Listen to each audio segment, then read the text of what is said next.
வணக்கம் நண்பர்களே. இன்றைக்கி முக்கியமான ஒரு சன் டிவியில் ப்ரோக்ராம் போயிட்டுருக்கு. அந்த ஷோவை வந்து நம்ம ரிவ்யூ பண்ண போகிறோம். டாப்பு குக்கு டூப்பு குக்கு என்ற ஷோவை இப்படி ரிவ்யூ பண்ண போகிறோம். எபிசோடு 8 ஜூலை 7 என்ன நடந்தது அப்படிங்கிற ஒரு சிறிய தொகுப்பாக நம்ம பார்க்கலாம். ஓகேங்களா? நான் அதை ரிவ்யூ பண்ணுறேன் இனிமேல். ஓகேங்களா? ஃபஸ்ட்டு வந்து இதில் 8 பேர் இப்போதைக்கு இருக்காங்க. மொத்தம் 10 பேர் இருந்தாங்க. 2 பேர் வந்து எலிமினேஷன் ஆகிட்டாங்க. ஒருத்தர் தான் எலிமினேஷன் ஆகிருக்காங்க. இப்போ 9 பேர் இருக்காங்க. 9 பேர் இருக்காங்க. யார் யார் இருக்காங்கன்னு பார்க்கலாம். யாருக்கு யார் பேருங்கிறத ஃபஸ்ட்டு பார்த்துடலாம். ஃபஸ்ட்டு வந்து சாய்தீன் அவருக்கு வந்து பரத் பேராகிறாரு. அவ்வை சண்முகி கேரக்டர் இன்றைக்கி போட்டிருக்காங்க. அவ்வை சண்முகி கேரக்டர் போட்டு பேர். அடுத்தது ஐஸ்வர்யாவுக்கு வந்து மோனிஷா பேர். சார்லி சாப்ளின் கேரக்டர் போட்டிருக்காங்க. அதுக்கடுத்து வந்து சுஜிதா அவர்களுக்கு கதிர் பேர். டிஆர் ராஜேந்திரன் கெட்டப்பு. அடுத்து விஜயன் சாருக்கு வந்து பார்த்திங்கன்னா ஜிபி முத்து பேர். நாட்டாம கெட்டப்பு. சிங்கம்புலி சாருக்கு தீபா பேர். தீபா வந்து இது பத்மினி கேரக்டர். அடுத்தது சார்லிக்கு தீனா பேர். காஸ்டியூம் டிசைனிங் கேரக்டர் போட்டிருக்காங்க. அடுத்தது என்பிக்கு அதிர்ச்சி அருண் பேர். S J Surya character.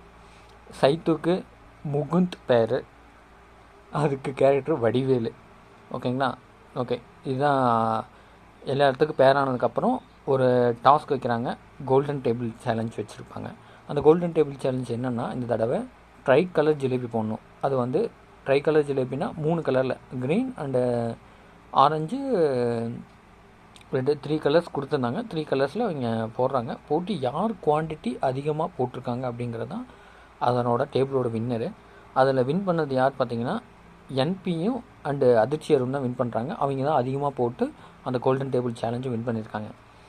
அது முடிஞ்சவுடனே அடுத்தது மெயின் டாஸ்க் ரவுண்டு. அது வந்து சரவணன், செருபா, சாய்ஸன் இவங்க வந்து அவங்களோட மென்டர் செஃப் என்ன பண்ணுறாங்க, சரவணன் வந்து பால் சார்ந்த பொருட்கள் கொடுக்குறாங்க. செருபா வந்து இது சீ ஃபுட் சேலஞ்ச் அவங்க செருபா யூஸ் பண்ணுறாங்க. சாய் அப்படிங்கிறவர் வந்து பார்த்திங்கன்னா கிழங்கு வகைகள் யூஸ் பண்ணுறாங்க. இதில் வந்து செருபா டீமுக்கு கிழங்கு வகைகள். இதில் வந்து என்னென்னா இன்னொரு ஆப்ஷன் என்னென்னா, இந்த கோல்டன் டேபிள் வின் பண்ண என்பி அதிர்ச்சி அருணுக்கு வந்து இந்த 3 சாய்ஸில் எது வேணுமோ அவங்க எடுத்துக்கலாம். சரவணன் சூஸ் பண்ணுற செஃப் வந்து பால் சார்ந்த பொருட்கள் சொல்லியிருந்தார். அதை வந்து இவங்க எடுத்துக்கிட்டாங்க. செருபா யூஸ் பண்ணவங்களுக்கு வந்து கிழங்கு வகைகளும், சாய் யூஸ் பண்ணவங்களுக்கு சீ ஃபுட் சேலஞ்சும் கொடுத்துட்டாங்க.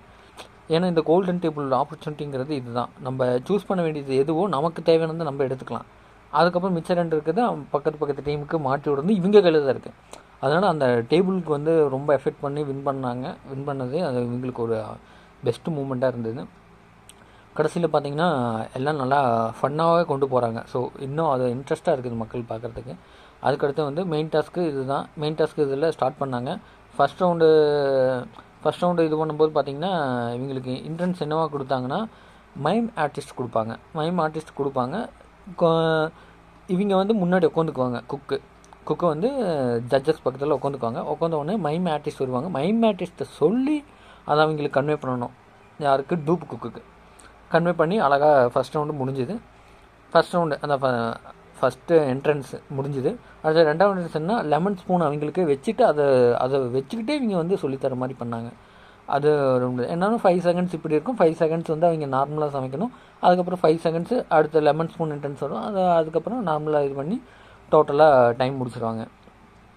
இதில் வந்து என்னாச்சுன்னா ரொம்ப ரொம்ப அழகாக ஹேண்டில் பண்ணது பார்த்தீங்கன்னா மோனிஷா. அவள் வந்து சார்லி சாப்ளின் கேரக்டர் போட்டு அந்த கேரக்டராகவே ஒவ்வொரு டேபிளும் அழகாக எப்படி அவர் இருப்பார் அப்படிங்கிறது ஒரு அளவுக்கு சூப்பராக அழகாக கொண்டு போனாங்க. அதே மாதிரி டிஆர் ராஜேந்திரன் சார் அவரோட ஸ்டைல்னஸ்ஸு அதுவும் வந்து ஒரு ஈக்குவலாக சூப்பராக இருந்தது. மற்றபடி அந்தளவுக்கு நமக்கு பார்த்த அளவுக்கு இல்லை. ஆனால் மற்றதெல்லாம் சூப்பராக ஓரளவுக்கு பண்ணாங்க. நல்லாவே இருந்துச்சு பார்க்குறதுக்கு. என்டர்டெயின்மெண்ட் ஃபேக்டராகவும் நல்லாவே போச்சு.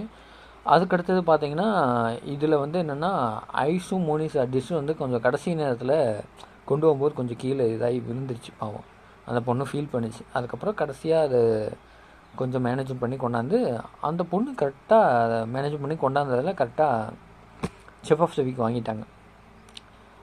செஃப் ஆஃப் த வீக் வாங்கி இந்த வீக் எலிமினேஷன் வீக்காக போனதுனால இந்த வீக் ஒருத்தர் எலிமினேஷன் ஆகணும் அப்படின்னு சொல்லிட்டு, ஏன்னா வாரம் நான் 4வது வீக்கு வந்து எலிமினேஷன் வீக்குன்னு சொல்லி அறிவிச்சிருக்காங்க. இந்த வாரம் எலிமினேஷன் வீக் யார் ஆகுறாங்கன்னா சார்லி ஆகுறாங்க.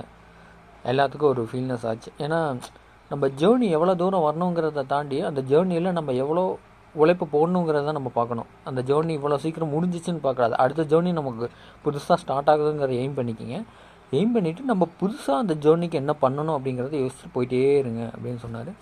அதுக்கப்புறம் இன்னும் வைல்ட் கார்டு என்ட்ரி இருக்குது. அதில் வந்து அவங்க பார்ட்டிசிபேட் பண்ணி சப்போஸ் வின் பண்ணிட்டா டேரக்ட் ஃபைனல் கூட போகலாம். அதனால் எதுக்கும் பயப்பட வேண்டியதில்லை அப்படின்னு சொல்லி ஆறுதல் சொல்லி அனுப்பிச்சாங்க. நல்லாவும் ஸோ ஃபன் என்டர்டெயினும் போச்சு. நான் என்னென்னா இந்த எலிமினேஷன் வீக் வந்தாலும் கான்ஃபிடண்ட்டாக நீங்கள் என்ன கொடுக்கணுமோ அந்த 100% எஃபெக்ட் கொடுங்க. கொடுத்தும் அது நல்லா வரும்.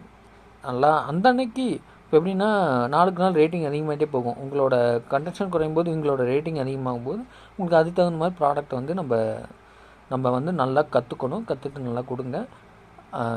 நல்லா சூப்பராக ஃபன் ஃபேக்டராக போகுது டாப் குக்கு டூப் குக்கு.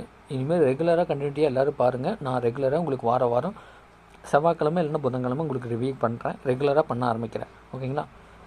உங்கள் உதவி இல்லாமல் இன்றைக்கி நான் இல்லை. ஓகேவா? தேங்க்யூ நண்பா. பாய்.